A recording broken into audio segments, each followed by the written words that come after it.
Welcome back, everybody. Jits Guy podcast on the last interview of the week. I'm hyped up for this one. I've been waiting for this for about 3 weeks because when I asked for who you guys want me to talk to, so many of you guys asked for this individual. So I'm excited to introduce her to the podcast. If you're new to this channel, don't forget, subscribe, turn on notifications so you know when amazing people like the one I'm about to introduce come onto this podcast. My guest today was one of the very first of any gender to take up BJJ in the Middle East. She has seen the martial art go from ambiguous to the leading sport of the region.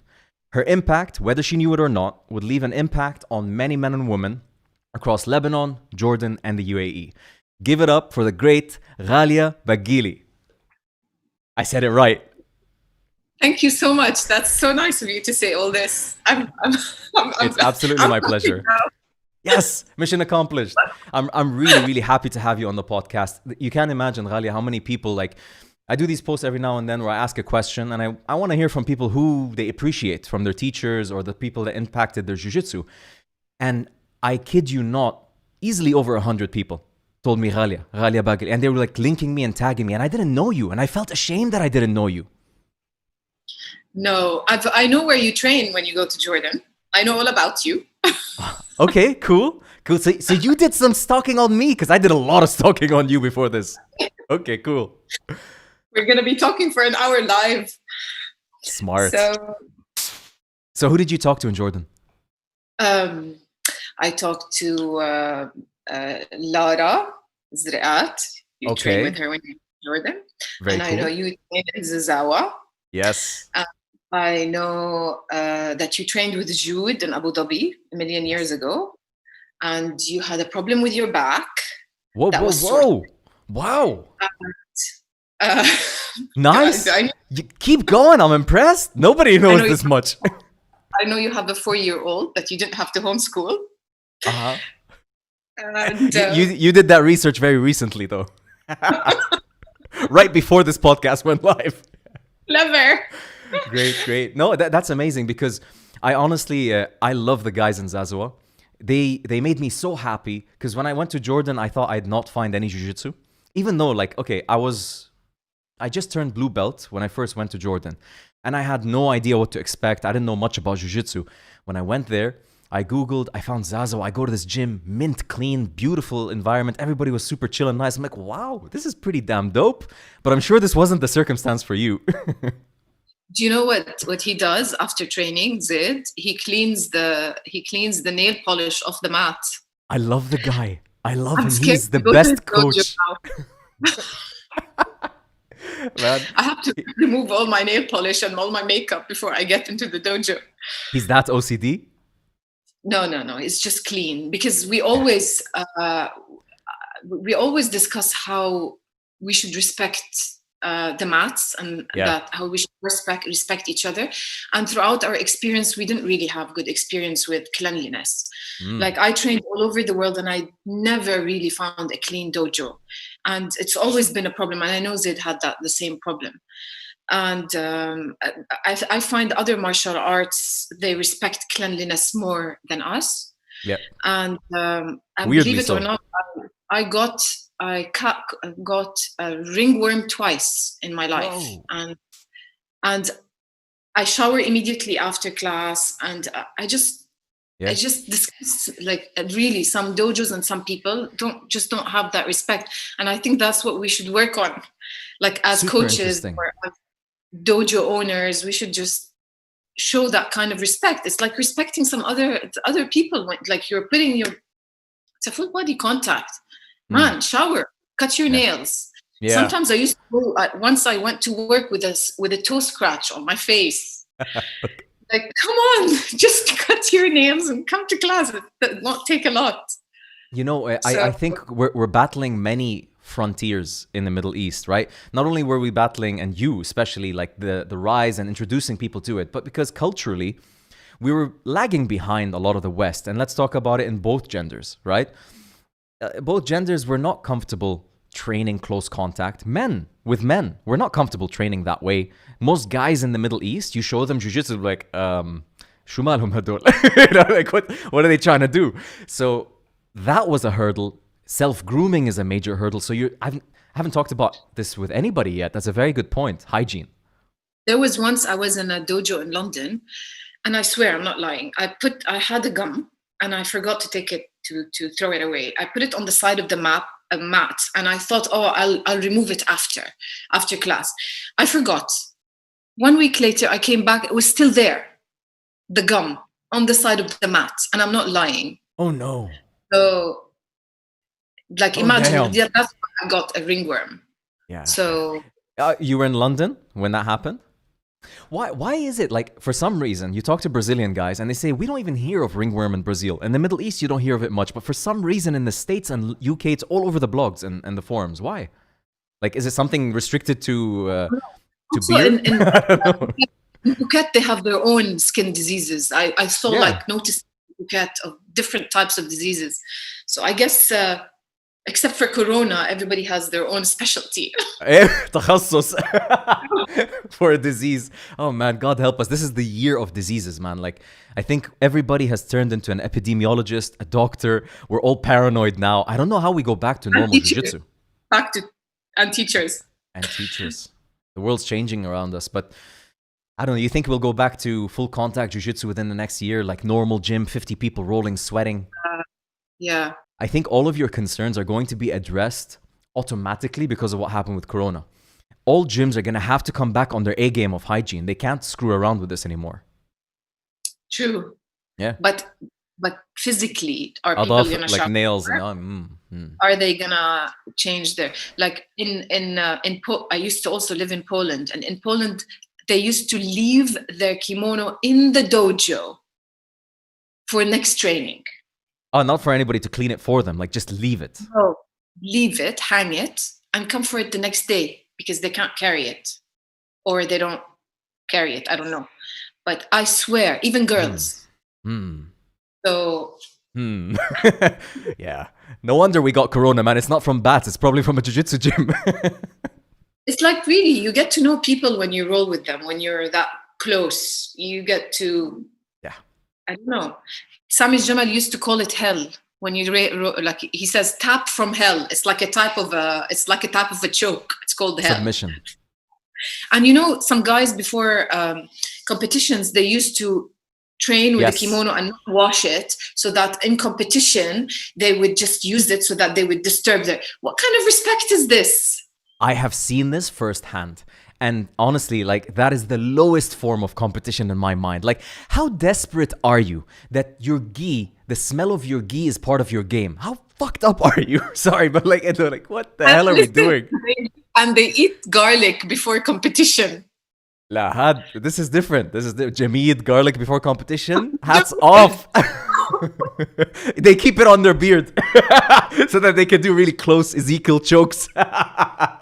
Jamid. Oh no. Oh no. Oh, Jamid is for power. Don't insult them and stuff.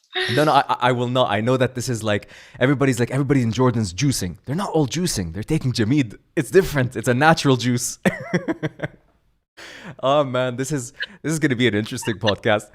We have so many, like, internal, because we're both Arabs, both Jordan, UAE. We have so many inside jokes that we can share here. I'm sure people will enjoy that. But this is the interesting thing about you, Ghalia, is because you've experienced so many sides of jiu-jitsu, but you've seen this like past, this dark past that a lot of us are so fortunate we don't see too much. Like the dirty gis, when it was before it was a business, it was just a martial art. It wasn't a business, right? Yes. But I think today, when it's turning into a business, the coaches are looking at their students, wanting them to be comfortable, environment to be clean. I think we've made a lot of progress. But I wanted to like get back a little bit with you in time and to ask you about how did it feel to train jiu-jitsu in a time where very few people were training it? Like, did it feel like you're doing something illegal? Did it feel like you're doing something, I don't know, dangerous? Jordan? No, not at all. The Jordan time was the best time because everybody was a white belt. Everybody had no clue what's going on. We were all blind leading the blind. Nobody was there with his ego to tell us what to do just because we're girls or because we're kids, or nobody, like, in fact, and I didn't feel like all the guys that I trained with went to my school. They went, we trained together in other gyms. I didn't feel any in any way uncomfortable at the time. We were 3 girls. We started as 5 girls and then we ended up as 3, but we never felt uncomfortable in Jordan. Not from the coach, not from the students, not from anyone. What we found, not from people who train jiu-jitsu, what I found difficult is from people who are the outsiders who didn't understand what jiu-jitsu is, and lots of people didn't. That's where I had my problems. When we started, we started as a girls team, but then when lots of the girls started flaking out and they didn't enjoy it, we were only 3 or 4, so we had to join the boys team. Why do you think they didn't enjoy it? It was they don't just, lots of people don't like full body contact. They don't feel comfortable about it. They don't feel, some people are sensitive to smell. Some girls just don't want to fight. It's, I don't think it was because they were girls or anything. It's just the social pressure. They enjoy it. Okay. No, it was just, they just didn't enjoy it. And when we started with Tariq Kalimat. I think Tabit told you about him. Yes. And the first class was strange. It was like I had to go. I wanted to please my coach, my kickboxing coach. She was the Jordanian champion in kickboxing, and I wanted to impress her. Okay. So she took us to this class. She said, "Oh, you want to try jiu-jitsu?" So I said, "We have a choice." Yeah, of course. What is it? What is it? Feng Shui? What is it? What is it? Kung Fu? I had no clue what that was. Especially back then, yes. Yeah, and for like a whole week after training, I kept referring to it as Feng Shui or Kung Fu. I couldn't remember the name. And then I didn't know how to spell it, to check it out on Google or something. Coach Tariq's heart breaks every time you say Feng Shui. So we had to go to class, and you know what he did to us? For a whole hour, he taught us how to shrimp. A whole hour. How are girls are supposed to like that? And like, we didn't have kimonos, so our shoulders kind of like bruised and bled. And he played this reverse psychology. I know you're not coming back. I know you don't like this, and That's very Jordanian, by the way. Not for you. So it wasn't like really, the first class was not fun, but then he did teach us some cool stuff that were mainly self-defense, and some of us really appreciated that. But when everybody started, when Zaid joined the class, the boys' class, Tariq said, "I think it's time for you to go to Zaid's class, Zaid Mersa's class." And we did. And that's like, it was good times. Zaid had just come back from Brazil, right? Yeah. It was good times. He was good, and he didn't treat us like he's used to girls in Brazil. That's the amazing thing, right? Yeah, and he was the only one with a belt, with a colored belt. So all of the guys were like, everybody was a white belt. Nobody knew anything. The only thing is that because we were girls, we would partner up with the light guys who happened to be teenagers or tweens. Like, Tabit Tahir was my partner. Oh, you were training with him at the same time? Yeah, he was one of my training, because we used to train with the little, I don't want to say like the younger ones who were 13 and 12. Their bodies were like the same size as us. Basil Qaqish was my partner. He was my height at the time. He was my height at the time. Oh, wow. Mohammed Bilbaisi was in class.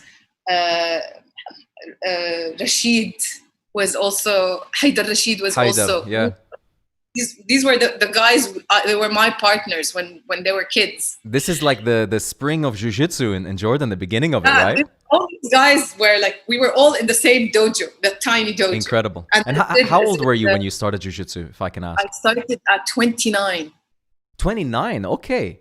Yeah. So, wow, okay. So you were doing kickboxing before that? For how many years? Fitness kickboxing. I did it for maybe a long time. I've tried all kinds of sports in my life because I really like to be fit, and I never found, like, I found that each sport I tried becomes repetitious. Just exercise. Monotonous, yeah. Except for when I found Jiu-Jitsu.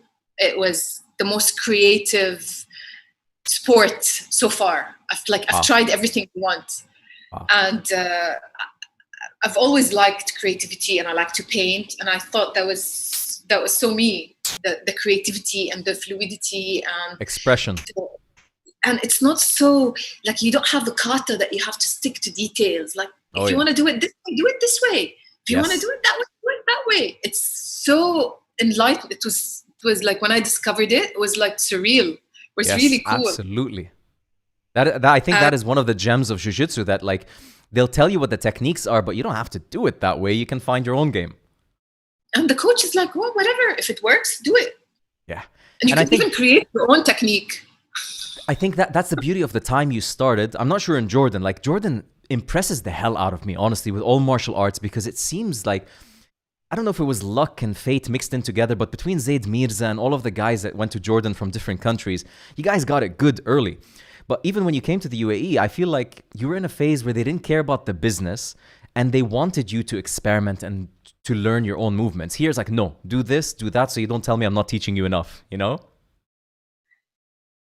Yeah, but look, there weren't many. Can't say there weren't many techniques to be taught, but we were doing the same techniques over and over again. I see. It wasn't. It's strange. Like, someone told me at that time that you have to take a private class to learn something new. Like, I can tell you how many classes I did with getting out of the closed guard. Like, when you're on top and you have to, like, get up and you take. I can't tell you how many classes I did when I was a blue belt. How many classes, the same technique over and over again. But looking back, do you see this as a bad thing or as a good thing? Of course, it's a good thing, because these are the basics. Yeah. But now, it got me into, like, now when I go to a class, I there's so many techniques, so little time, so much going on. You just lose track of things. I don't know if you know what I mean. I know exactly what you mean. That's a problem so many people face, is that they feel like they're getting... It's like the internet these days. Before the internet, right? I actually remember a time before the internet. And when you got a piece of information, you kind of memorized it because it was the only thing you had. Now you get so much information flooding your eyes every day that you don't focus on any one of them. And you forget it the next day. Jiu-Jitsu is the same. When you guys were doing hip escape from bottom of mount, you know what I mean? Like, you knew, like, you repeated it so much that it became ingrained in you. But today we learn that. Tomorrow we learn omoplata. The next day we learn kimura. And it's like, which one should I focus on? I used to write notes when I come back home. I'm a bit of a nerd. I used to write notes of all the techniques, and I still have the book. You could see that that they keep repeating themselves.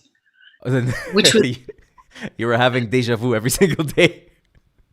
That's a pretty boring notebook. No, not really, actually, because every coach has a different tip to add. Okay. Then you have your own tips. How long did you keep that up, that notebook? On and off for 4 years. It's impressive. But even when I watch DVDs, sometimes I would, because at the time there was no really YouTube. We used to the Zids, you know how many Zids we had in class. Zid Abu Saud, Zid Mirza, Zid Khormana. They used to send me CDs. They actually used to ship them to me to Dubai, to the stuff that they downloaded on the internet. Oh, that's amazing. To retain this information, I thought if I write it down, I could retain it. Mm-hmm. And I would just look at the technique and I would write it down. Oh, just wow. To remember. You guys were hungry for techniques. We're spoiled now. Right now, everybody's like, techniques, I'll take a look at it tomorrow. Back then, it's like, I got a CD from Zaid. Let me open it. Yeah. And they're like, Ghalia, we got this book, the Saulo Rubiero University of Jiu-Jitsu. We're going to photocopy it for you. Oh, my goodness. I can never really learn Jiu-Jitsu from a book. It's difficult. Did you read that book? I did. Especially the blue part. It's a good book. But there's like... You see picture A and picture B, and you're like, what the fuck happened in between? Like, there's so much missing here. The escapes were okay, though. The defensive ones are okay. It's the offensive ones that are difficult. That's what I... Yeah. So, and I mean, that's the thing. Like, a lot of techniques and instructionals that you see even today, opponent is not resisting. You know, I mean, that's like a huge missing factor. It's just a flopped, like dead body that's doing the technique with them. So when you go to apply it on an angry Jordanian called Zaid, it's not gonna work so well, right? Yeah. I think that's the huge thing. But a girl in Poland, an aggressive girl in Poland. Oh no! And these days, Poland is like lighting up with jiu-jitsu. You noticed? I think this whole Wardzinski started this revolution there, and everybody's now, because they're physical specimens, and now they've got jiu-jitsu. So khalas, that's it. They're so disciplined. Yeah, and hardworking. And they help each other a lot. They have a lot of teamwork. This is interesting. When you travel to countries like Poland that went through a lot of difficulty from World War, or like Serbia, which had their like whole communism party and all of these things, you see them, they work very well together, and their jiu-jitsu is expanding exponentially because of this factor. Like they deal with each other a lot, they support each other. But riffing back to the Jiu-Jitsu Journal, I think all of us go through that phase where we're like, that's it. I'm going to get a journal and I'm going to write shit down. And it lasts 2 days, 3 days sometimes. But into 3 years, that's impressive.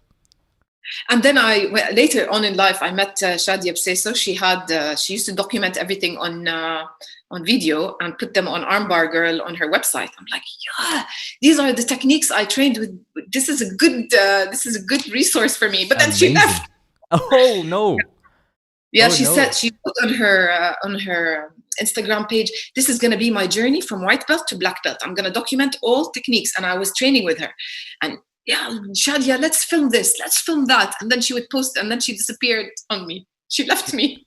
She left Jordan, right? No, she left Dubai. Because like you started in Jordan. How long was that? I started in Jordan 2003. Okay. By 2000 and the end of 2004, I got my blue belt, and then I moved to Dubai. Okay, and when you moved to Dubai, did you immediately start training jiu-jitsu? You looked for the nearest gym? Zaid immediately. Zaid gave me the number of Carlos Santos. Okay. He said he's the only one there, but he was in Abu Dhabi. He wasn't in Dubai. He used to come only once a week to Dubai. He used to train in a dojo in Al Mankhul.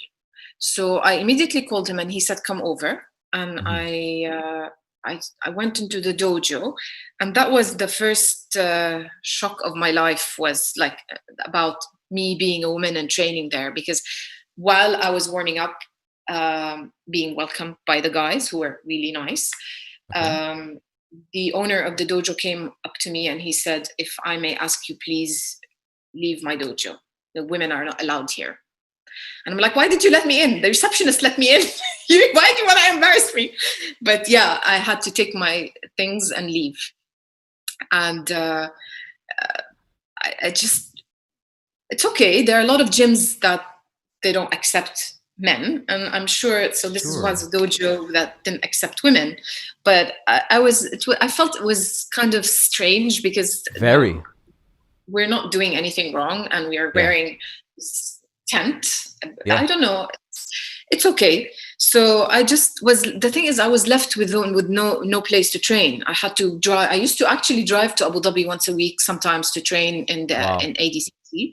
That saddens me to hear. Like, sorry, but like on this guy that came up to you and talked to you, how does one mentally prepare himself to go up to a woman on the mat to tell her that? Like, what goes on through a person's mind? Just let it slide, and then after the class you can talk to them. I guess it's a men's gym, but they should have told me before I got in. You know, I get you. But the guys were like, the guys were looking at me. They didn't know what to do. Carlos didn't know what to do, so we just let that it must be. Have been strange. Okay. So I started driving to once a week to Abu Dhabi, which was very difficult for me because the drive is not nice. We all know the drive from Dubai to Abu Dhabi. Entertaining.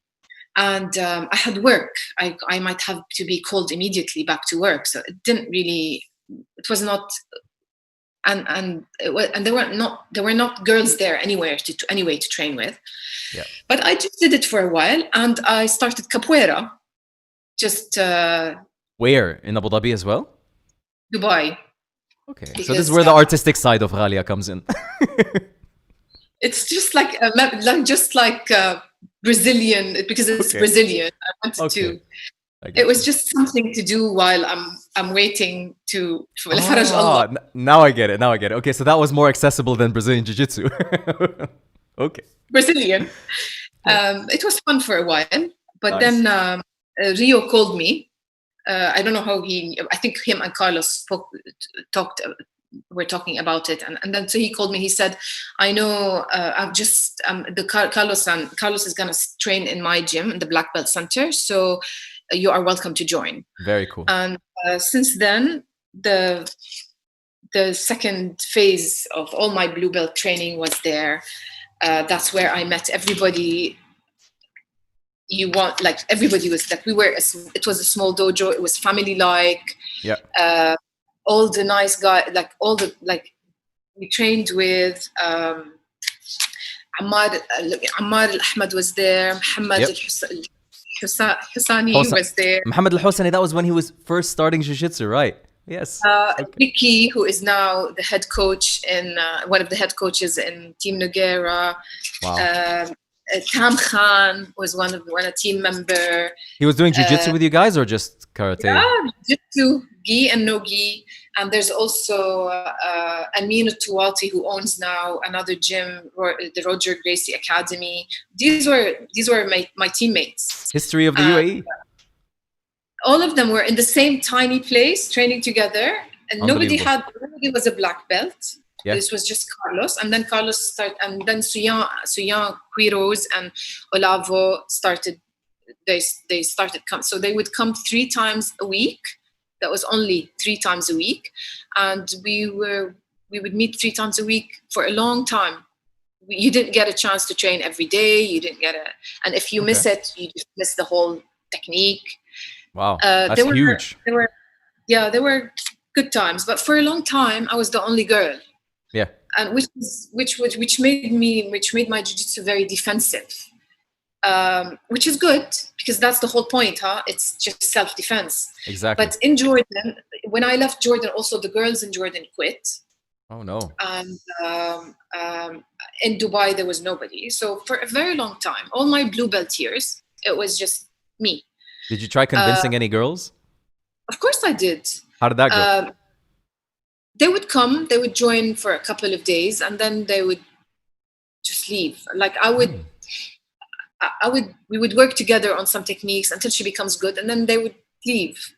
But then Jude joined, Jude Abadi. Yeah. And that's when she was studying at university in Dubai, and that's when things started to improve. Like we became really good friends, and we started deciding on when the days that we're going to train together, and it was good times.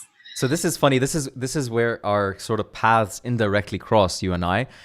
I was studying in AUD at that time. Jude was studying in AUD, and we used to hang out. But Jude is a very hardcore committed person. Like she got into jiu-jitsu full on, went crazy. And I knew because we wouldn't stop hearing about it when we hung out.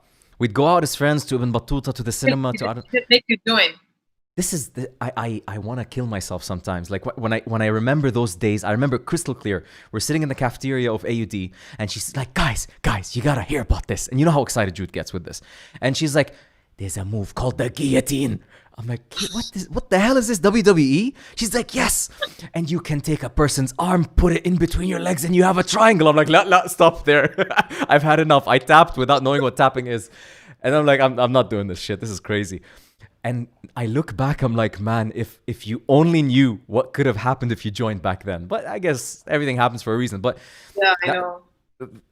I was so fascinated by it. I didn't know about you. And when I started researching about it, I found out that you and Jude trained together in that gym.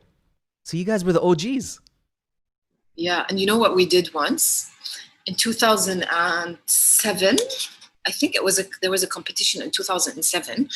And we asked Carlos, and can we compete? There's this World Pro, and Carlos was like starting this big thing in Abu Dhabi, and he said, no, the sports council said, no, you're not breaking the law, you're not going to compete.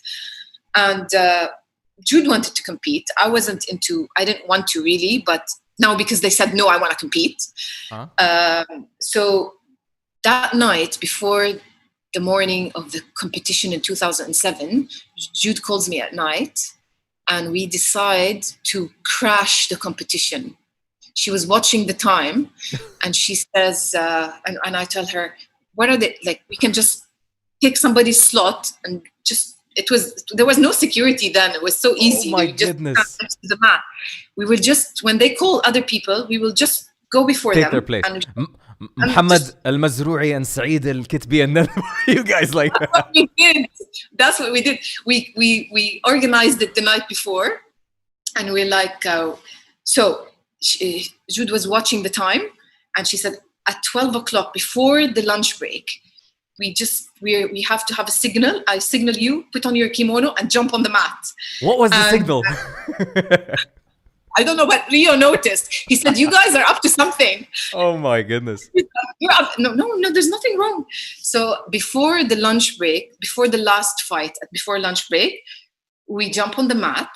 We shake hands, and we actually gangsters. Compete.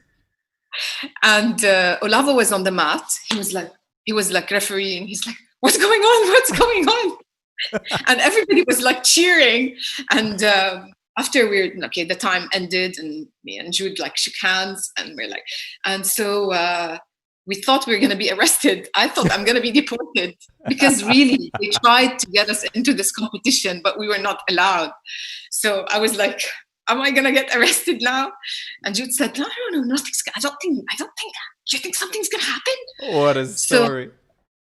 So, but actually, everybody was cheering for us. I'm sure they were hyped. That's an incredible, like, what a gutsy thing to do, considering everything like back then and how the competition was.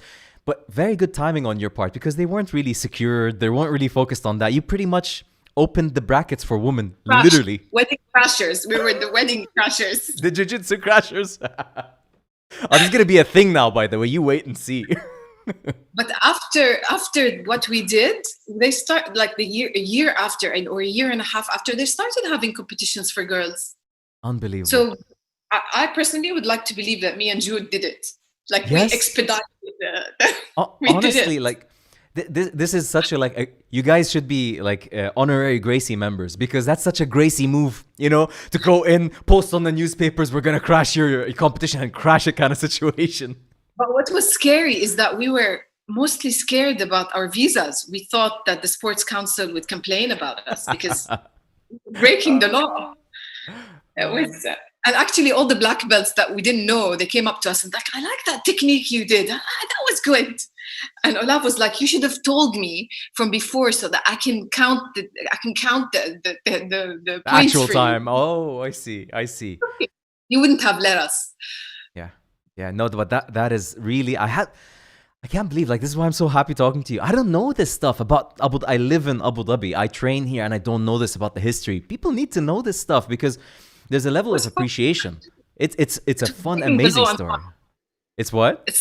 It's nice to break the law sometimes. Okay, I didn't say that. Well, let's go back to Jordan. That's it. But you know what? Like, it's technically, there is no law around it. Like, what happens is that you need to plant a seed in people's brain. For some reason, people's minds are closed. Like, look at MMA. Forget Jiu-Jitsu for a moment. Dana White, the guy that's preaching about women's MMA right now, once said, I would never allow women to fight in UFC. And now, they're the main cards. They're like the biggest thing because it happened that they just gave it a shot.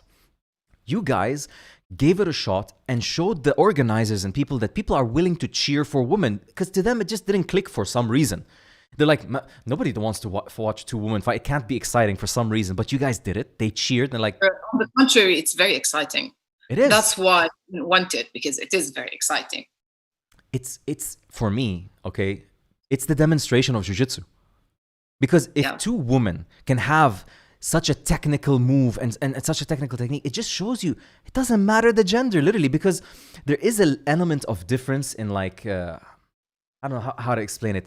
In a lot of different martial arts, you don't see women and men competing, right? Jiu-Jitsu is maybe one of the few martial arts that they can, not that they do, but in the training, they can train equally. Very rare do you see this because there's no punching and kicking, right? A And huge man. jiu-jitsu was made for the smaller opponent to defeat the bigger opponent. That's the whole point. Exactly. So I'm so happy you guys did this, and unbelievable. I didn't know this story like about you and Jude and like how far this went. But it's crazy. And then she busted her knee and the whole thing collapsed. Yeah, that's something that I was very sad about, because I actually, after many years in 2013, I called Jude. I'm like, listen, Jude, I admit I didn't know enough. I want to start jiu-jitsu. I'm like, how do I start? I couldn't find anything. I remember going to Spinny's Abu Dhabi. Remember on the bulletin board where people are selling boats and cars? I used to like go there looking for somebody writing about jiu-jitsu because I couldn't find anything. And I called Jude and she's like, listen, I know this guy. And she gives me Oscar Jr.'s number. Go to Abu Dhabi Officers Club and start training, and the rest is history. But she busted her knee, and I think she stopped training for like 2 years, I think. I don't know if she trains anymore. Are you still in touch with her? Following her dreams. Also, what's interesting about that time is that Jordan was more advanced than the UAE at that time. In Jordan, there was Sami Jamal. There was Sami Jamal, Zaid, and Tariq Kalimat, all training at the same. In Abu Dhabi, there was nothing except for Carlos, and then he invited the other. So it's interesting that and actually, I'm proud to say that Jordan came before UAE. Yes, so am I. Naturally, this is the beauty. Like, the UAE is let's say, a story on its own. It's an example of a blueprint that was created to affect a country with a martial art. It's very different than Jordan. Jordan's like, guys, passionate, the lifestyle, they brought it. UAE is an experiment of what martial arts can do at a political, social level. Different things. But you were definitely a part of both. You were part of the beginning generation in Jordan and the beginning of Jiu-Jitsu in the UAE. And I think to be able to talk to you and hear these stories is very valuable to us. And when they started incorporating Jiu-Jitsu in schools, I thought that was the most amazing idea ever. Like wow. It didn't even occur to me that, like, well, yeah, that's a great idea. I don't know who came up with it for schools. Yeah. It was like, I wish I had that in my school. The UAE had amazing ideas, really amazing ideas, and they followed up, and they invested, and and look where they are now. Yeah, I think that's amazing. The crazy thing. Like, you see Jiu-Jitsu, there's all this talk these days about inclusivity, right? Since all of this drama that happened with De La Riva and all of these accusations that happen all around, everybody's getting sensitive about inclusivity. But I invite them to look at your history and then question how bad they feel about inclusivity. There was a lot rougher times than today. But Jiu-Jitsu in itself, I feel, is like a school that you can't enter 10th grade unless you've passed 9th grade. And when you enter 10th grade, a teacher can't expect you to know the material. You have to learn it. So when somebody goes into a Jiu-Jitsu academy, they can't be accepted to know how to treat women, how a woman to treat men. They can't be expected to know you learn it by attending. You know what I mean? So this introduction to the social system to kids, look at, like, I grew up in UAE, I was born here. You see the guys, how they behave today that train Jiu-Jitsu versus when I was growing up. Totally different. Much more mature, much more sexually confident, right? Much more aware of their surroundings. The women are much more confident. My God, how they look at men and how they stand. It's a different world today because of Jiu-Jitsu. And also because of which country you are in. Yes. Like, and I certainly felt more comfortable in Jordan than the U. I can't say that. In the beginning, yes, 100%. Because in the beginning, it wasn't so inclusive. In Jordan, I really didn't feel anything. I didn't feel any, like, even when, in Jordan, there's like two parts of Amman. So in Jordan, when Zaid there were like a bunch of guys, he invited them from Zarqa to join our class. Okay. I was kind of, okay. But then you have no idea how much these guys respected us. Wow. One of them was Ashraf Shishani. Mm-hmm. And I hope he's watching. I have so much respect for him. He helped me and he encouraged me, and he even, how he learned Jiu-Jitsu on a VHS video tape, and he used to, with his friends, they used to put cardboards on the floor and train. Like how did they even find that video? And then Zaid discovered him, or he discovered Zaid, I don't know, and he joined our class. And he was one of the most like polite guys I met in the dojo. So I think it's just upbringing of how you treat women or how you treat kids. I don't know, but I didn't feel anything weird about it of the people in the jiu-jitsu community at the time. I think honestly, it's like, how can I explain it? It's like anything in life. We naturally, as human beings, right? Let's talk a little psychology right now. We have a frame of reference. We view everything based on our like psychological acceptance levels. Where you grow up dictates that. But usually before the actual event, we make a story in our heads that's a lot different. But once we're confronted with the event, we behave differently. Understand what I mean? Like, in your head, if I was to be in a gym and a girl in the gym and she's training, I wouldn't be comfortable. I wouldn't be this. And then you go and you're like, this is not so fucking bad. And they're like, us, hi, shake hands. It's not what you thought it was, you know? And this is where I think it is. You just got to give it a chance. Like we have to find more ways to bring people to a jiu-jitsu academy and not scare them from it. Not be like, in order to come, you have to be a sexually mature person and a non-feminist, a non-sexist, whatever it is. No, like welcome everybody, because as long as your environment... Just do it. Just do it. Just do it, exactly. Just do it. I get you, but this is what impressed me with Jordan, honestly. I had a misconception. I thought I was going to go to Jordan and it's going to be like rough around the edges and it's going to be a different... And I went there, it's like California for jiu-jitsu.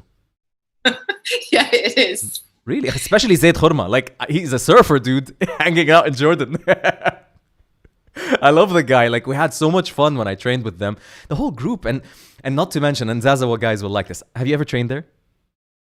Zazawa, of course. That's when if I ever want to train in Amman, it'll be there. Okay, wow. So, you know, they always have like guests from outside, usually like Ajanib, right? Or they'd be living in Jordan. Ajanib. They're studying language. You know what I'm talking about? And they have exceptionally good athletic skills for language students. So we'd always have this inside joke. Like, it's this place where Westerners feel comfortable. CIA feels comfortable. Like, God knows who feel comfortable there. It's such an open place. But so there's Jordan. You went from Jordan to UAE. You trained here and then you left UAE? When I got my purple belt, I was promoted to purple belt in Dubai with from Carlos Suyan and Olavo. And they even got me a certificate from Bustamante. I saw that. That's the one you showed me, right? Love it. It was like a surprise. And suddenly that's when I realized that I was the only Middle Eastern woman who trains jiu-jitsu.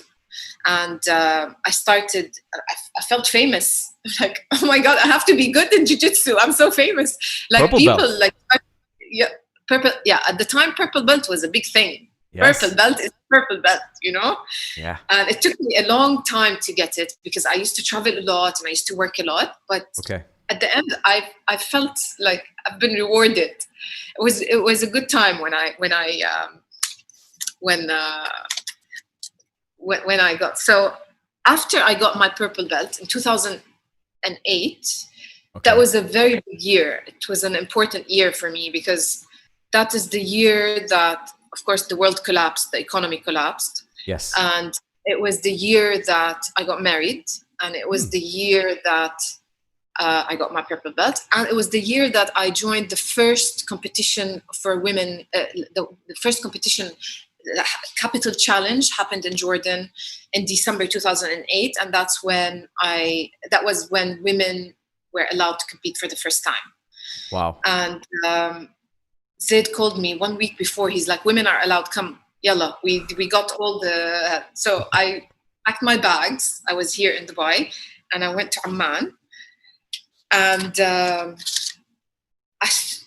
by the time, like, I was not, competitions, you have to mentally prepare yourself. And as a purple belt, training all these years and never competing, you don't know what to expect. So by the time I arrived to the mats on that competition day, I was a rag. Like I had no nerves left in me. I was like, oh my goodness. I Completely exhausted. I was like, I just couldn't sleep the night before. I didn't know what to do. I wasn't prepared. And here I was standing on the mat on the first Arab female. Everyone's like the first Arab purple belt woman, and the first competition to ever happen in the Middle East includes women. And there was Yasmin standing in front of me, fully prepared, with an advanced purple belt, calm, so ready. And I'm like, now what? Yeah, seriously. And everyone was standing and cheering for me. It was in Jordan. Wow. Surreal. No, I seriously thought to myself, now what? Ghalia, you fought all this time to compete. Here you are. Now what? I wasn't prepared mentally. Honestly, I wasn't. Of course not. So, when all fails, use power. That was my strategy. Okay, why not? She's smaller. I'm bigger. I'm just going to use power. All jiu-jitsu out of the window. She smashed me. She armbarred me. And her jiu-jitsu was amazing. And we're still friends, by the way. She comes to visit me when she lives in Abu Dhabi. Is she a black belt now? She's an advanced black belt, and she teaches in Palm Sports. Oh. Yeah. Oh. Okay. And she just had a baby, and she always posts how many pull-ups she can make. She's a very nice girl, actually. And you thought you can overpower this lady? She's smaller than me, but she's awesome. She understands the struggle. Like, we became friends, and now we talk about a lot of things. And she always, whenever I lose confidence, she just talks to me about it. Like, she's really cool, Yasmin. So so I can tell people that I got a medal. I got a silver. I got a silver medal in that competition. That's the beauty of Jordan. It's because I can tell people I got a silver medal. They don't know that I've only fought once and I lost. They don't need to know. They wouldn't know in Abu Dhabi or Dubai. Show it to my grandchildren. I have the first competition ever that includes women. I got a silver. I think that's the beauty. It's also very nice to receive a medal, even though you got your ass kicked right after a competition. It leaves a good taste in your mouth. You come back. Not only that, I got money. I got like 300 JDs. What a nice competition.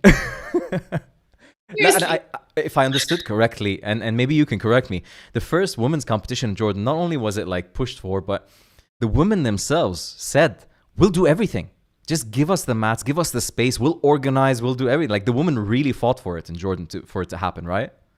The first women's competition? Yeah, that's what I understood. No, this one was the Capital Challenge. It was a competition of jiu-jitsu, and it happened in 2008. Okay. And it was the only competition in the Middle East and the first one that had women in the competition. And there was no women anyway. It was just two women. Right. There was me and Yasmin as purple belts, and then there was Kira Gracie and I think Caroline de Lazare as black belts. Oh. So yeah, that was it. These are the only but it was interesting because it was the first one that had women in the competitions, and that's why I had to go and compete. And after that competition, lots of girls started joining,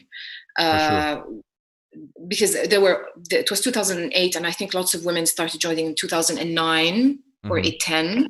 And that's when Sami Jamal's reputation grew also, and he started having more students. Right. That's why I feel it was a special competition. Of course it was. And thank God Yasmin was there, otherwise you would have had to fight Kira Gracie. No, imagine. Exactly. Yeah. That would be a memorable... that's a good silver medal as well, huh? Even though you'll get your ass kicked a bit more than Yasmin kicked your ass, but I would have gotten bronze because there was Caroline also, the leather. Still a reputable medal. You're on the podium next to them. Oh man, what a history. You've literally like been through so many cool events and competitions. Your first competition was you and Jude, right? Second competition Sure. was the Capital Challenge. First competition in the Middle East that has women competing. You're pulling out records right now. I'm telling you, I'm famous. I'm famous. But you know, this means like everybody wants my head now. Like Ghalia, everybody wants my head. Wherever I go, everybody wants my head. I think in the beginning maybe like always when a person's at a certain spot and they're like early on the career, because it's not like you meant to do it, you just happen to be in that situation, but it's like that. But today we look back at these times, and because so many of us right now living in the Middle East that train jiu-jitsu, we get so much out of it that we are at a point of appreciation for people that started early in the Middle East. Because if you didn't start, if Thabit didn't start, if Zaid didn't come back, if Tariq and all, like, we would not have what we have today, this enjoyment, this level of happiness, this thing that I can teach my son and my son and I can connect together. We wouldn't have this if not for you guys. No, but as you said in one of your podcasts, it would have happened, but at a later stage. Much later. Yeah. Like even when I used to travel, those times, I used to travel a lot for work. I trained once in Paris, and I trained once a lot of times in London. They didn't have black belts either. Yeah, the whole world, yeah. No, they always had a purple belt. Even when I went to Roger Gracie Academy in London, I never saw him ever. It was always a purple belt teaching the class. So, and I came from Abu Dhabi, from Dubai, with 3 black belt coaches at the same time. Yeah. And 1,000 after that year, 1,000 black belts came. So we were we were ahead of Europe. Yeah, I think if you want to look at jiu-jitsu's timeline, if you say like Japan, right, the origin of judo and the jiu-jitsu that they received in Brazil. So you've got Japan, you've got Brazil, USA, then I would say UAE. That's the chain of events for jiu-jitsu. I'm joking. Okay, well, okay. There was obviously in between all of these, there was like Sweden that got a black belt. There was, I'm sure, different parts of Russia. But I'm referring to impactful, game-changing moments for the martial arts. UAE is without a doubt one of the biggest, because if UAE didn't do what it does, so many black belts would be selling shoes in Brazil right now, or would be like doctors or physiotherapists. Like they would not be professional black belts. Agree, 100%. Yeah, and this is the beauty of it. Like it allowed all of us to live our dreams. As a result of jiu-jitsu, I wouldn't be doing anything that I'm doing now if not for what happened here, and that's why I think it's a big part. So this is the interesting thing. I would say Sorry? No, I didn't hear you. I'm saying the interesting thing in the Middle East, I believe, aside from UAE, Jordan got it naturally, right? Then what other regions? Bahrain, I feel, got it naturally because there was Riza. If you know, in Bahrain, Riza came back from the States, taught his brother, started teaching his kids. So that happened naturally in Bahrain. And then there's Lebanon, which you were a part of that story as well. There was something in Kuwait as well. Guys used to come and compete from Kuwait. There was a good guy in Kuwait. I don't remember, but I remember during competitions in 2006. Okay. And in 2007, there were a lot of Kuwaiti guys. I need to find out. That's what I remember. Yeah. I remember Bahrain, but I do remember Kuwait as well. My guest yesterday, Marcos Tulio, has 2 affiliates in Kuwait, but he was saying that they were mostly lower. Yes, there was a black belt. Yes, you're right. Long time. I need to find out more about this because, like, this is history. But then, like, what I wanted to get to was Lebanon, which naturally happened because of you and Daniel. Yeah. So this is a beautiful story of jiu-jitsu. It's a struggle. So I went and me and Tariq lived in Poland for a year. Okay. We trained in Poland, which was a totally different experience as well. Then after Poland, we moved to Lebanon in 2011. Okay. 2010, we moved to Lebanon. And I wanted to find a place to train. And I called the Federation of MMA, and I called it, and there's nothing. So I received a phone call from this guy, university student called Daniel. He's like, "Hi, my name is Danny.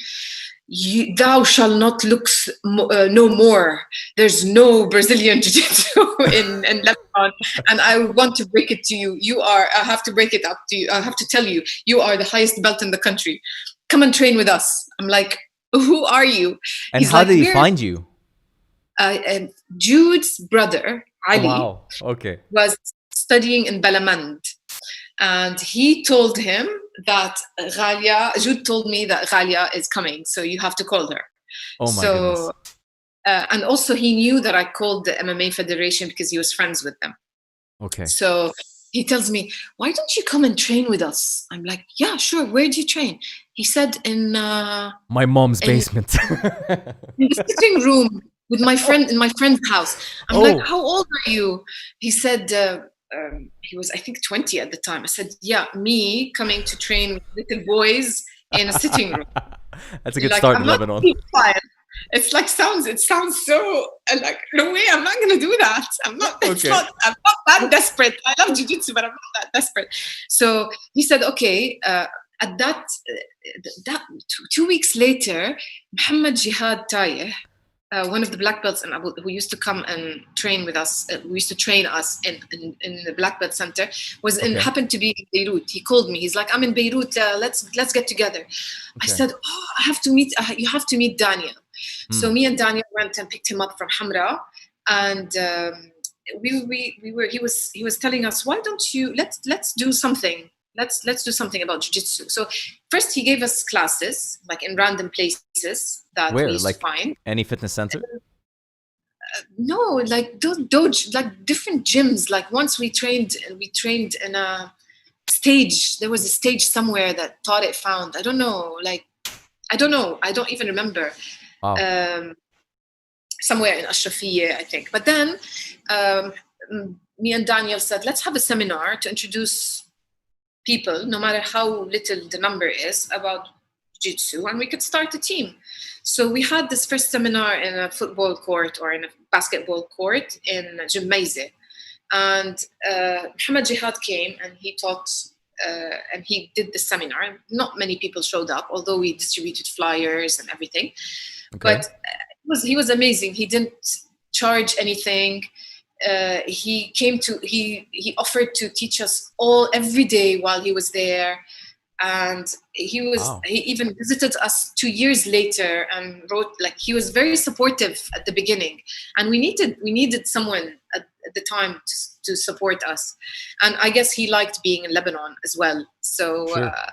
It was nice. So me and Dani, after Muhammad Jihad left, me and Dani decided to find a place to train. So we were walking from gym to gym for days and days. I still remember it was hot.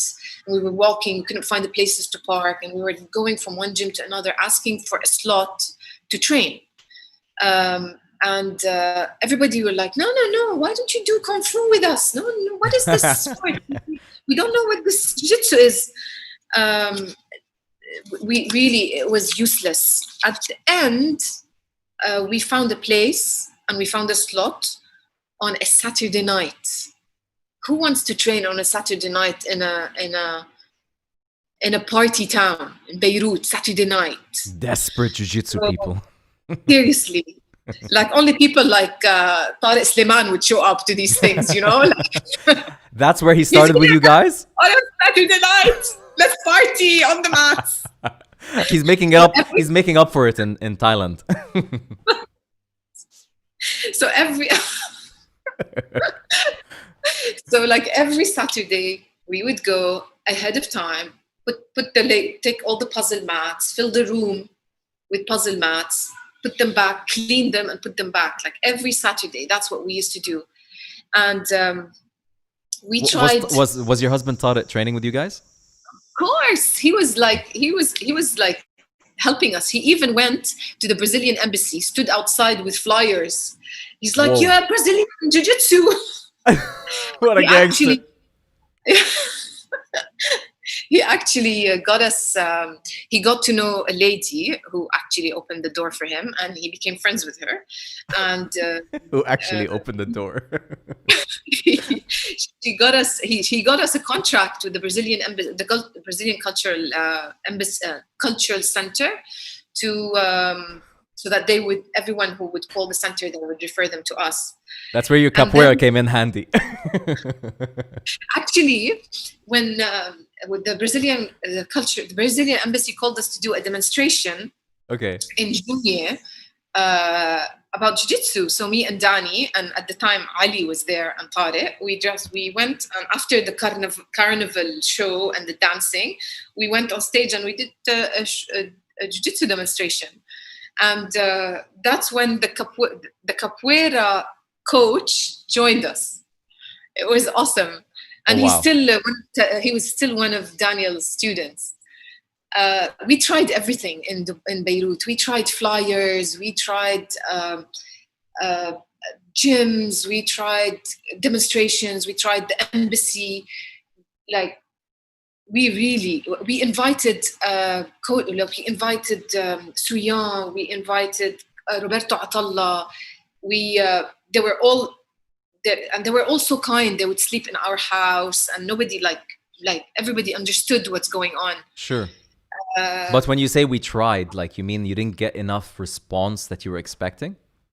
Nobody knew what jiu-jitsu is. Nobody had the clue what it is. So you have to start from, like, how I started, from feng shui thing. Like, you have to remember the name.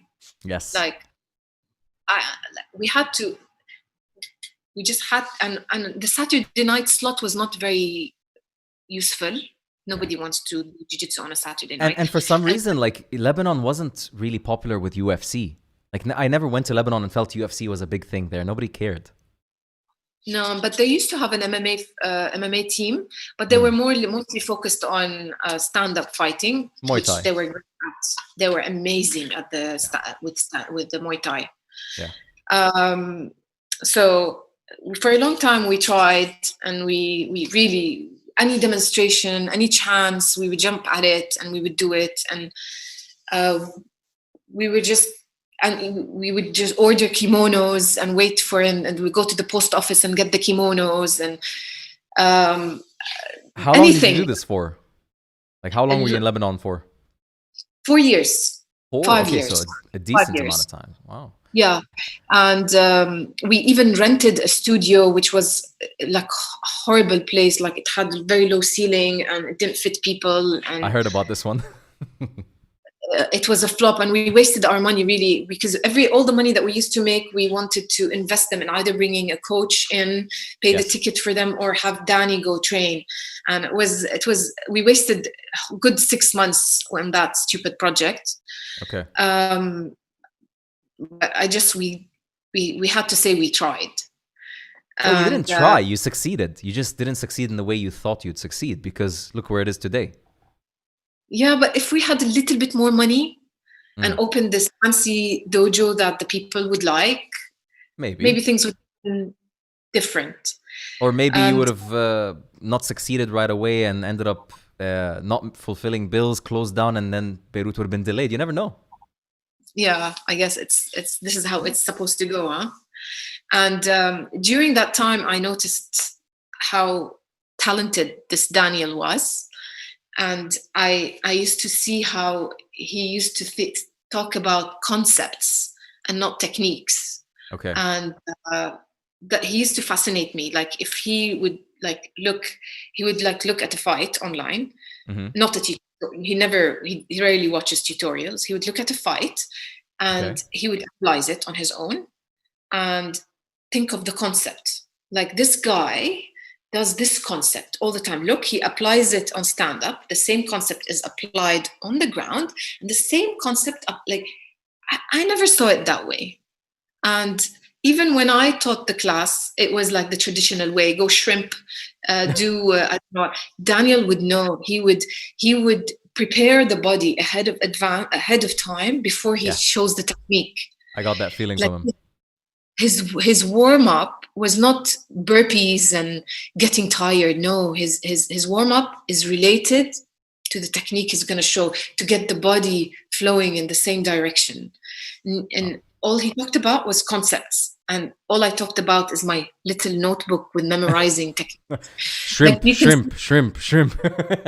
I'm like, oh, put your left arm on the opposite side, and no, it doesn't work that way. It doesn't work that way. And at the time, all he wanted to do is compete and go to MMA fights, but he can't do it without a proper sponsor, a proper coach. It's not going to happen. And I wish he found at the time he deserved to find a sponsor and a coach, but I guess it's not meant to be. He's just meant to. His destiny is to spread jiu-jitsu and teach people, I guess.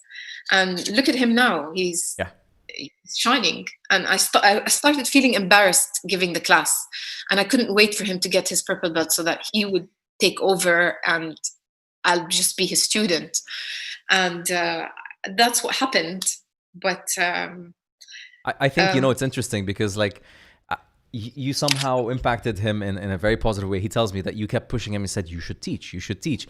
And he felt like maybe I should. And he started, like in the podcast we had together, he had a lot of back and forth with himself because you said that to him.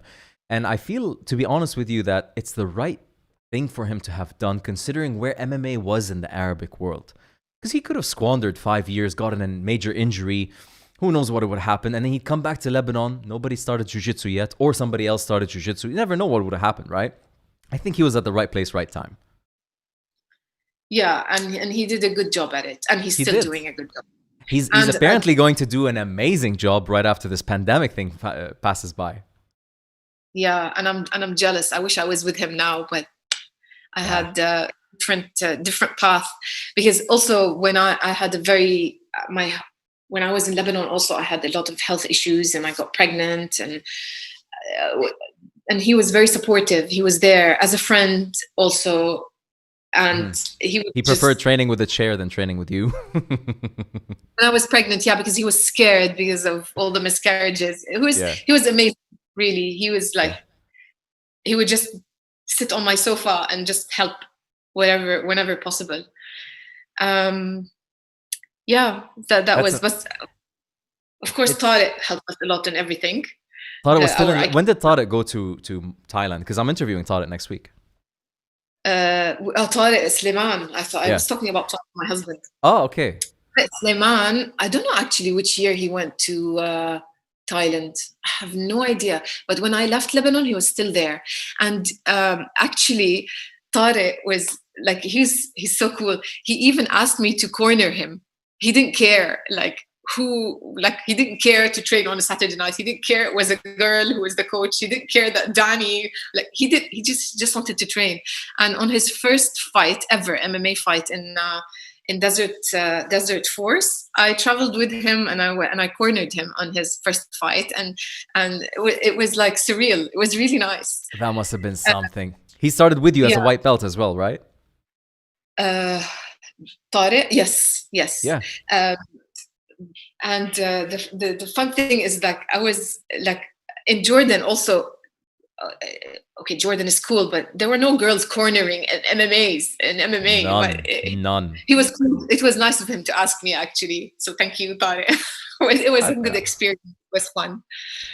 That's incredible. Like you basically were among not only the start of Lebanon, but the guy that went crazy from Lebanon and moved on to Thailand and is fighting. You're also part of his history as well. Yeah, and it's nice that he remembers and he appreciates, and that we're still friends. Yeah. Also, Muhammad Karaki used to train. He used to help us in class. He used to come. He was a blue belt, and he used to come and help us and teach whenever he can. And it was nice. And Bassel Fanous used to be a student also in AUB. He used to also come sometimes. In Lebanon. Okay, cool. Yeah. So Lebanon was a 4-year experience, and Daniel speaks about it like. Yeah. You said it was 4 years. Yeah. Daniel describes it as like a very heartbreaking moment for him when you guys had to leave. He's like, and then Ghalia and Tariq had to leave. They left us. So where'd you guys go? back to Dubai. Okay.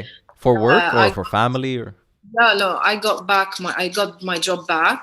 Okay. I used to work for Princess Haya, Okay. and I got my job back and Mhm. I found a job here also in the food industry, and we Okay. came back. We Nice. thought it's better than Lebanon in terms of to save for the future and for the kids. And also at the time when we moved, there were a lot of bombings happening in downtown Beirut, and Mm. I was pregnant. It was scary, and we just decided that it's a good move for us, and we moved back here. 2014? 2014 in Mm. August, and Danny used to come. We stayed in touch. And we're still in touch. Like every time he comes to Dubai, he would stay with us, and Yeah. every time we go to Beirut. But he's like, we're no longer part of the The day to whole. day. I get you. Yeah. But I mean, you were part of the history, and I'm sure you, like, that's the thing. Let's look at it this way on a more positive note. You left UAE, you went back to Lebanon, right? Or you went to Poland and Lebanon. Then you come back to the UAE 2014, which is a very good time for Jiu-Jitsu. So you get to see the contrast. And then you're going to go visit back Lebanon once Beyond Submissions Lebanon open. You're going to be like, damn, nice. So you're going to see both sides. What would you want better than that? That's amazing. And Jordan as well. But Jordan was always pretty damn good, I got to say. All the guys like started, and then the capital, and then all the Desert Force and all the things were moving fast. Yeah, absolutely. You have to catch up. So you get back to Abu Dhabi. Are you still a purple belt? Dubai. Are you still a purple belt? Brown belt. Where did you get your brown belt? In Beirut when Suyan came to visit us in 2000 and Lewis. What year did I think it was 2011 I got my brown belt, and 2011 in June I got my brown belt, and it was during a visit from Suyan Quiroz, who was my coach for a very long time.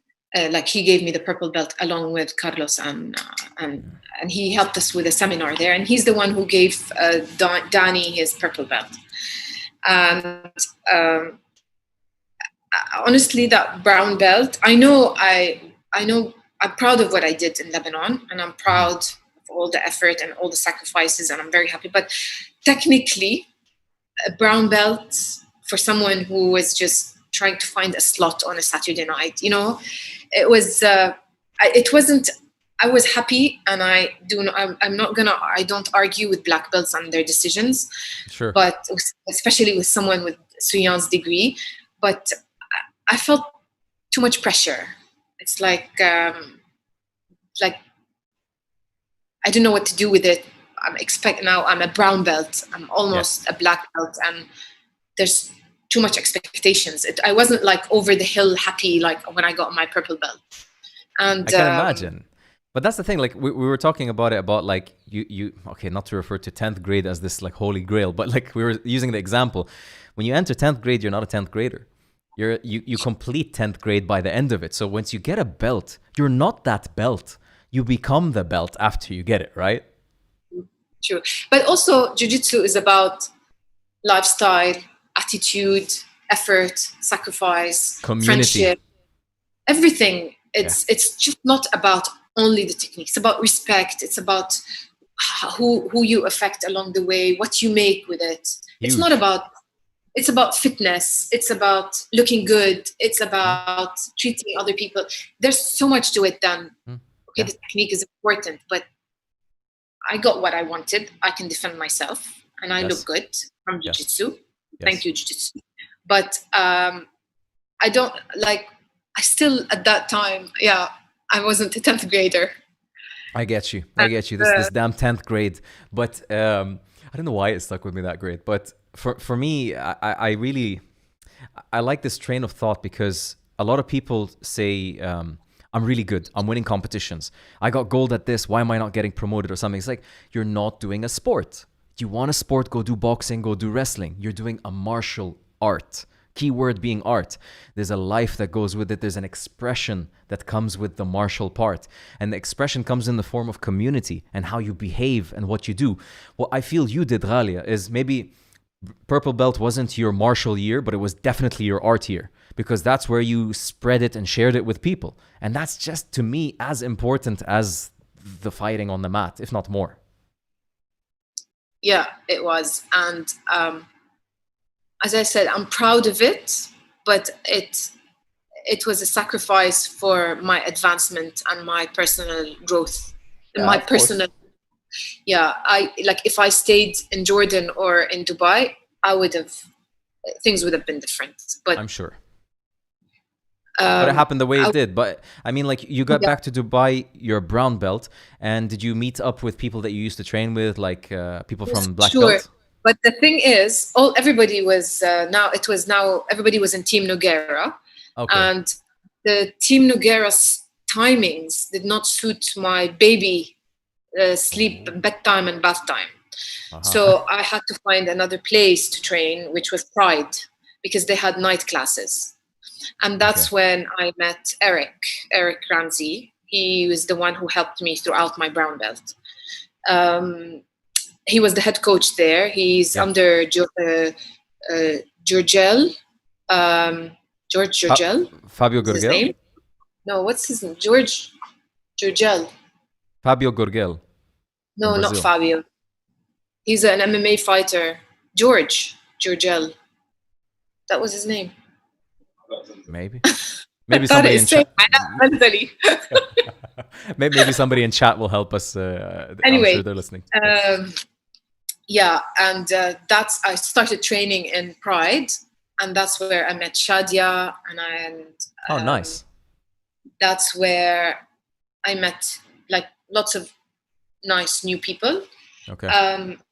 But then Pride closed, and we had to go to Team Nogueira, and there was no time for me because I had a baby and I couldn't come to the 7 o'clock class. So I started training with the white belts at 8:30. So that, as a brown belt, that took me even as like back to square one. I get you. And who am I going to train with? It's the white belts. They were nice. They were good. They were strong. But I need to go to I had to go, like I started coordinating with Tariq on days. There are days I go, other days he goes. What belt was Tariq at that time? Tariq, your husband? Tariq, my husband. Yeah, Tariq is a purple belt.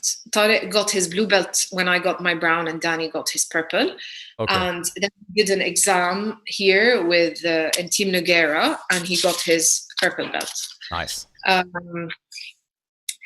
So we started coordinating, me and him, and then Yara. I met Yara in Team Nogueira, and she helped me a lot. Every time I miss a class, she would like help me stay after class, and she would. Wow. And also, I'm a bit of old jiu-jitsu. I learn the pressure game. We talked about this the other day. Yes. This new jiu-jitsu of inversions and berimbolos and all the new stuff, I don't catch it like from the beginning. And actually Yara was there all the way when I was in like for her whole year in Team Nogueira. Every time I miss a class, she's there to help me and explain. And every time she attends a seminar that I don't, she would help. And she seems super organized, Yara. She is. Yeah. But I'm waiting to see what's going to happen when she has a baby. I want to see how she's going to organize it. Yeah, the baby's not going to go by your schedule. She's a star. She's always going to be a star because she's very disciplined and she is driven, and she's a champion. Yara is a champion.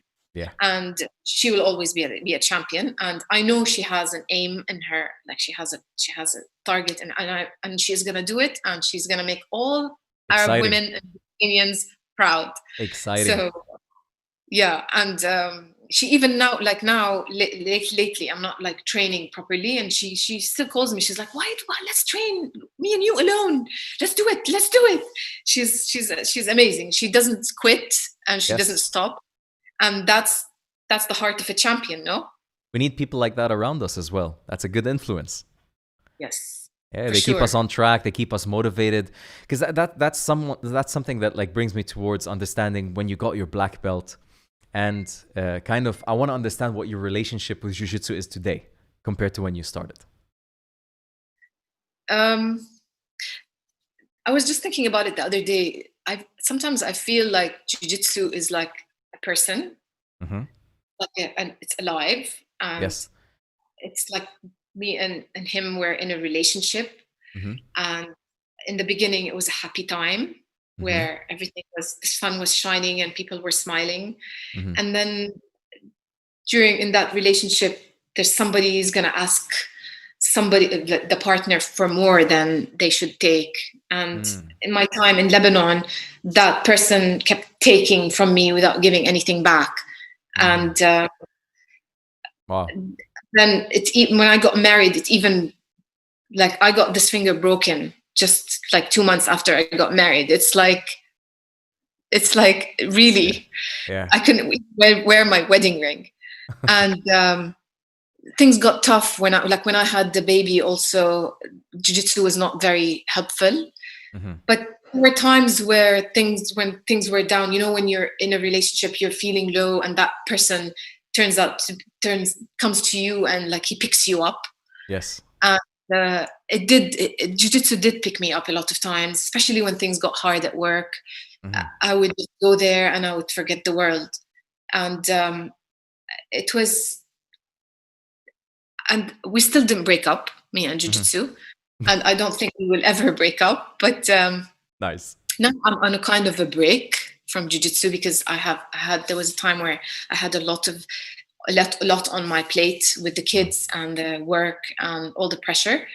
And now I still roll with, when I go to Amman, I still roll in Zazawa, I still roll with Thabit.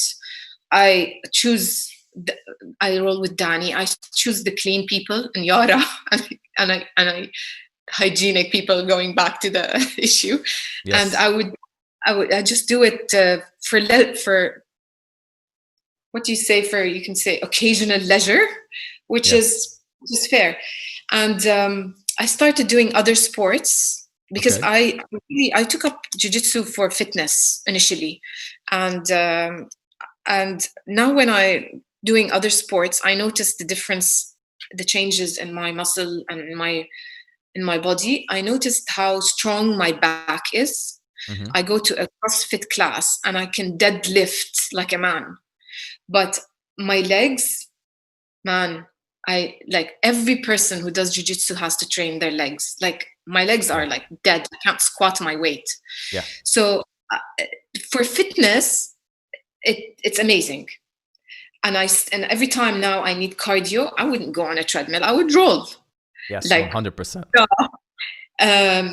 For fitness, for self-defense, it's in my blood. Now I know what to do if I've been attacked, and I know what even I know a lot of illegal things that I can do. But for competitions, no, I was never interested. Maybe because competitions were not part of my jiu-jitsu journey from the beginning. Yeah. It started in purple belt and I wasn't ready. Maybe because it's my personality. Maybe I'm not aggressive enough. But I took what I could from this relationship. Yes. And as all I have to do is thank you for being part of my life. Thank you for doing whatever. And I hope, and I know now the black belt was a thank you for all the sacrifices I did. And I know now the black belt, actually, you know who's the most proud of my black belt is my son. He tells his friends in school, and that's what I like. Actually. He tells his friends in school, my mom has a black belt. So now I'm not like a typical mom who picks from school. I'm the black belt mom. And it's not at karate, it's at jiu-jitsu. Gracie jiu-jitsu style, yeah.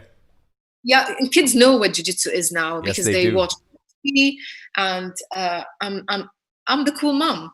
No, amazing. Isn't that cool for a boy to have like, and he's like, my mom has a higher belt than my dad, so which is even cooler. So that's awesome, man. That's definitely a big plus. Yeah, and anyway, even when it got difficult at the end, I just continued just to be a good role model for my kids. Yeah. And no matter what, Mm-hmm. no matter what they choose, I just want them to be healthy and to exercise. I think, if I may, hearing your story, sometimes like a person that doesn't know you very well, that comes from, let's say, from a distance, a third party, can give you some perspective that maybe you didn't see. Because you went through such a difficult phase with your jiu-jitsu, it was, you had to put a lot more than jiu-jitsu gave, as you said. That's why it feels like a relationship. Like you describe it as a relationship, but maybe, and not to get all Dr. Phil on you, but maybe it's a friendship, right? Maybe it's a bit lighter, but it just was forced into a relationship when it was always meant to be a friendship, right? And you felt overcommitted and all of these things, because there's something unique to me about jiu-jitsu is I look at it in a very similar way to you, but not as a relationship, maybe. I would say as a friendship. Like, you know, when you make friends when you're a kid, it's a different friendship than when you make friends in school or like when you're in university and work. A kid friend, yeah, regardless what happens in your lives in between, you were friends at a time when you were most vulnerable and you had no security. So if you made it then, whenever you meet each other again, you know deep down the friendship exists, right? You take it for granted, you mean? You take it for granted, but when you, for example, when I meet a friend that I knew 4 years old, 5 years old, and we're really close and we used to sleep over each other's house and stuff, when I see them today, there's none of that shit that you see socially, these anxieties, these stuff. Man, we know each other. So it doesn't matter the time apart, doesn't matter how much we changed in life, eventually we can reconnect at any time. And I think that's what jiu-jitsu is to me. That's nice. Yeah, and I think it is that more to you. Like, I feel like because you had that long history with jiu-jitsu, and eventually you're gonna re-click. Yeah, I do feel we're gonna be friends again. Like, yeah. But you know, you need a break for a while. Yeah. But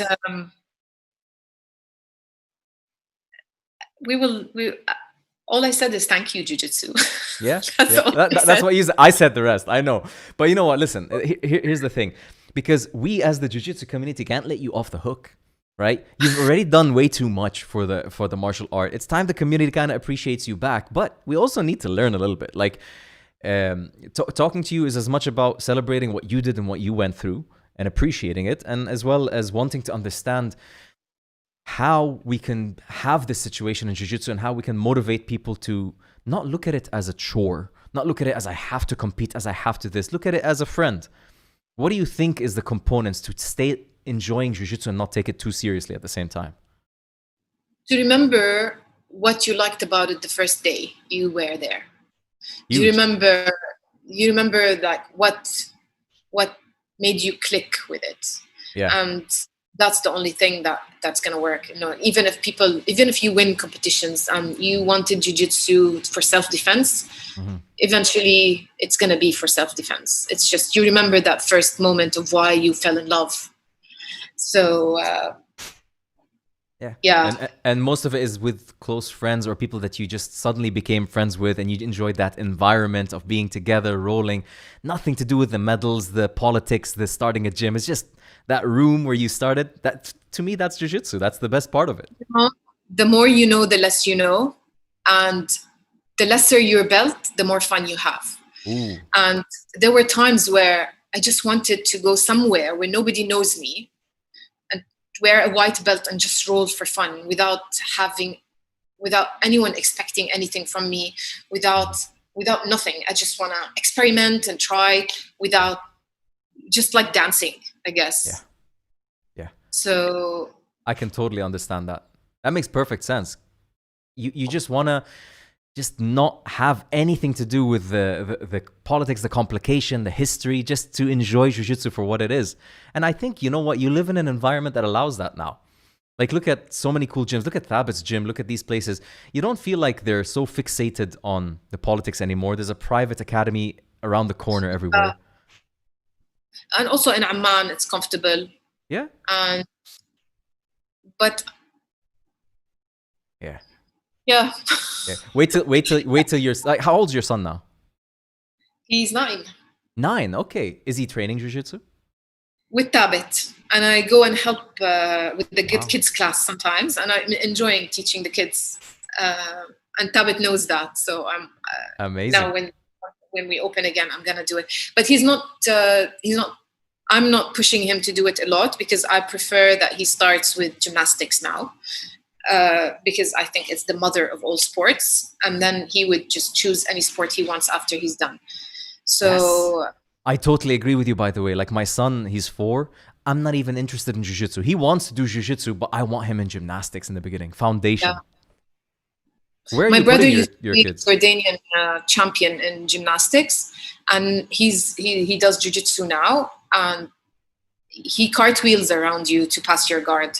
Whoa. My brother started jiu-jitsu late, which is very silly, but it helped him a lot. Older or younger brother? No, he's 2 years younger than me, but he started jiu-jitsu at the age of maybe 40. I don't know, 35. But that's the thing. Doing cartwheels over you at the age of 40 is something. Yeah. No, but gymnastics people are different. Man, I really want to get my kid into it. Do you know any good gymnastics here in the UAE? I will send you some. Please, because I'm lost. Like we only have this commercial. And now but you're in Abu Dhabi. I'd take him to Dubai for it. I would take him to Dubai for it. Would you? Yeah. I know the value because it's my son. I want his body to be a good foundation for his future. It's more important than school for me. Agreed. Yeah. الجسم السليم العقل السليم بالجسم السليم. We don't need to go there, Ghalia. Going all Arab on us now. No, I really think it's incredible what you've been through, and I totally understand your relationship and how it is with jiu-jitsu. But I also know that eventually, whether it's through your son or 10, 15 years from now, whether you're going to teach, whether you're going to roll, whatever it is, like it just... Would you say that your life would have been drastically different had you not done jiu-jitsu? Of course. Yeah. Of course. It's a totally different thing. But actually, there are a lot of things that I'm interested in and other dimensions of jiu-jitsu that I've been thinking about lately. What? I've been watching Maximiliano Ilua. He's the president of the International Jiu-Jitsu Without Limitations Federation. Okay. He created his own version of jiu-jitsu because he's paraplegic, and he took jiu-jitsu with his coaches and changed it a whole lot to fit him, and now I think he's a brown belt already. He's missing a leg? No, he's just on a wheelchair, and I think I know him. He rocks. And I wish in our area, in our countries in the Middle East, we would bring someone like him and introduce people with disability to jiu-jitsu, because first of all, people with disability have more stamina and they're more patient, and they have better attitude, and I think they would be amazing. Another thing also that I would like to help with, and I don't know where to start, maybe this podcast would help, are the Palestinian guys in Palestine who are stuck now and they cannot compete. They don't have kimonos, and the coach is like Rami. He's he doesn't have enough training. He doesn't have people. This is going to change. I'm trying to put him in touch with people I know, because these guys, they're good and they deserve a chance just like everybody else. And just like how we started in Lebanon, I wish I can go to Palestine and help somehow. But Rami's there, and I think he's doing a great job. Yes. This is going to change, though. I promise that. This is something in my heart it's a goal of mine, not my podcast. It's my goal, like in terms of Palestine. But it's funny because we're talking about your relationship with jiu-jitsu and how you're saying like you considered it a relationship and how you gave more than it gave back. I don't think in this situation that you were lucky that you found jiu-jitsu. I think jiu-jitsu was lucky that it found you, because even after this entire conversation, you're talking about a whole new field of jiu-jitsu that you want to bring into the middle. It's in you, Ghalia. You're not realizing this. Like, you found the thing that is not available in jiu-jitsu, and now you want to fight for it. It's in you. That's so cool. So tell me about what are your plans for the Palestinian guys? So, all right. For me, I'm Palestinian, obviously. My family has a long history in Palestine. My father and grandfather in history were always involved deeply with Palestine. And there was a big lesson my grandfather taught my father, who teaches us, which is politics can only take you so far and ideologies can only take you so far, but you have to support at the foundational levels, right? Anything foundational. Money, business, income, trade, crafts. This is how you grow and help. So rather than looking at Palestine and thinking, well, we're going to change the politics. Well, we need to hate this. We need to hate that. We need to open this. No. Start from the craft. Start from the foundation. And this is what my sister does. She has the Palestine Cultural Innovation. She gives women jobs and men, actually craftsmen. And she builds products and sells them to the West in America so that they can have a job. We have a charity in Palestine already. We have the only Palestinian power generating company. My father runs that. So I'm deeply invested in Palestine. Jiu-Jitsu is my vehicle. And I believe that with people like yourself, like Thabit, like Osama Khalid, like many incredible people around the world, it's time for us to start giving back to Palestine. It's time for us to reconnect because Jiu-Jitsu is a bridge. It's not a martial art alone. And it can make people feel like they've got a bridge to the outside world. And the more we go back, the more we give to them, the more we share, the more opportunity we give them. It's something I'm fixated on. Yeah, and the guys should have a chance to come and compete. Yeah. This is something I know that some guys here are working on. They're trying to create this like federation, Palestinian Jiu-Jitsu Federation, even though it kind of exists, but maybe the structure isn't the ideal way. I don't like getting involved in politics because, like I said, that's not how it works. For me, it's individual, right? You don't have to do it. You just want to do it. You just want to do it, and that's what I believe in. But that's what I'm saying. We're lucky to have somebody like you that's always redirecting us, like focus on this, focus on that. Daniel, teach you this. But you know what? No. After this podcast, you write a book with everything that you've said and done. That's what my advice is to you. No, you're the one who writes the book. You're the writer. And Am I now? No, the right questions at the right time. I'm glad you think so. Like, honestly, this is, again, this whole thing kind of happened. I didn't plan this. I didn't structure this. But just something inside of me wanted to talk to people that were part of this history, part of the Middle East. And I knew. Like, I train every day and I talk to people. I'm looking at them like, man, why is nobody talking to you? Like, why is everybody has a camera on the guy that's talking trash? And the camera should be on you. So that's kind of where this stemmed from. But we have a lot to do in the region. It was used. Oh shit.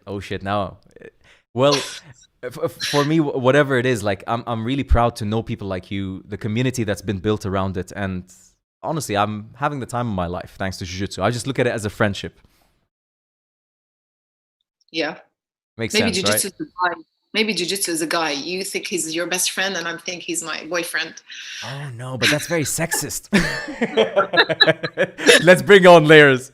I think, look, honestly, in the end of the day, it's passion. If we weren't passionate about it, we wouldn't give a shit. Like, we wouldn't be thinking about it. We wouldn't be worried. We wouldn't be stressed. If we weren't passionate about it, it'd be just another thing that's walking by our lives. The fact that you feel anything at all means you're passionate about it. And eventually, there's ebbs and flows. But I hope to definitely see you on the mats. I hope to see you training, teaching, whatever it is. Because I haven't seen you. I haven't trained with you. I haven't met you on Jiu-Jitsu. It's just here on the podcast. Come on. Yeah, it will happen. Good. Brilliant. It will happen. Brilliant. I hope you had a good time on this podcast. I know I did. Everybody on chat did. Did Danny comment anything? Did he trash me or say anything bad There on was the comment? There was a lot of comments. No, I don't think he did. I'm assuming these abbreviations are him. Amazing work, great initiative. Suyan is showing lots of love. Gile from BJJ Eastern Europe showing a lot of love. Rana Qubbaj, Amy Kalimat, Nad's reviews. I don't know what you review. Tariq Kalimat. Tariq Kalimat's here. Hey, shout out to Tariq. Lara's cat. I'm guessing it's Lara. Yeah. Oh, yeah. I'm sorry. Sorry. Okay, I read that wrong. Z-Cat. No, she writes it sometimes as Z-Cat. I thought it was Lara's cat. Maha Shami, Lila's Bitar, Lamia Yasin. A lot of people showing you love. I'm sorry. I wish I could don't worry. list out everything. Yep, and my sister's on the podcast showing you some love. She enjoyed that. Everybody but Daniel. I think it is Daniel. DMX. He's a man of no words.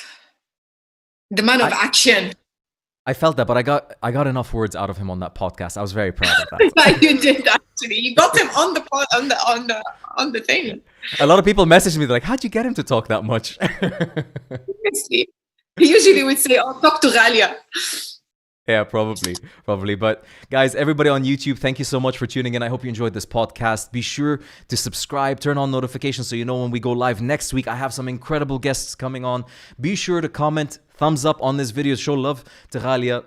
And you guys, most of you know her, so reach out and show her some love after this podcast. Thank you so much for doing this, Ghalia.